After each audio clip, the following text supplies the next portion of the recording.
नमस्कार दर्शक बंधु जणाई रखुचु कि आज राति ग्रह मानक मध्य एक विराट बड़ परिवर्तन हेबाकू जाउची।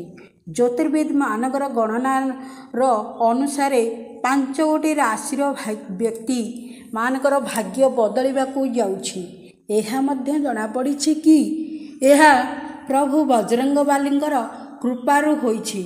प्रभुंकर आशीर्वादरु एही राशिर व्यक्ति मानकर जीवन रे धनर वर्षा हेबाकू जाउछि।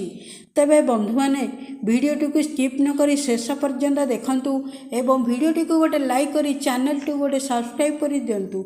एही राशिर जेउ व्यक्ति माने पूर्वरु जेउ सब कार्य करिथिले ताहार अत्यंत शुभ फल एमानकू एबे खूब शीघ्र मिलिबाकू जाउछि। एमानक घर परिवार रे सकारात्मक वातावरण रहिबो। प्रभु बजरंगबाली कृपारु एमानकू खूब शीघ्र एक भल जीवन साथीटीए मध्य मिलिबाकू जाउछि। एमानक संपूर्ण जीवन सुखमय मध्य हेबाकू जाउछि। एही राशिर व्यक्ति मानकू जीवन रे उन्नतिर अनेक सुजोग मान प्राप्त हेबाकू जाउछि, जहा द्वारा एमाने खूब शीघ्र सफलतार शिखर को स्पर्श करि पारिबे।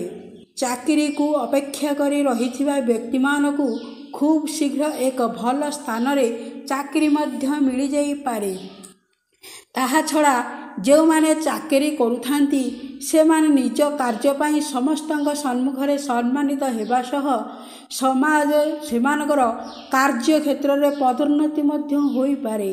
पाठ पढुथिबा पिलामानक पाई मध्य आसुथिबा समयटी अनुकूल होई रहिबो।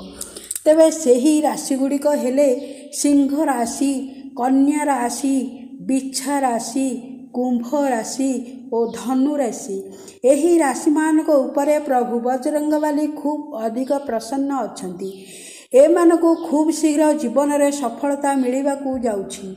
एमानकू धनर आउ कौनसी प्रकारर अभाव रहिबो नाही। मात्र आसंता काली ठारू ही एमानक जीवन रे एक एपरी परिवर्तन हेबाकू जाउछि। एही परिवर्तनटी एमानक जीवन को सबु दिगरु सुख शांति रे भरी देबो। जीवन सौभाग्य रे भरी जीवो। एही राशिर व्यक्ति मानक प्रेम जीवन मध्य सुख शांति रे भरी जीवो। एबेठारु एही राशिर लोक माने आनंद और सुखमय जीवन अतिबाहित करिवे।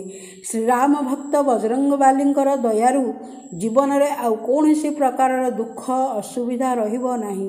तेबे बंधुगण आपण मानकू आमर एही वीडियोटी भल लागुथिले आपण माने आमर एही वीडियोटी को लाइक शेयर करने को भूलिबेनी।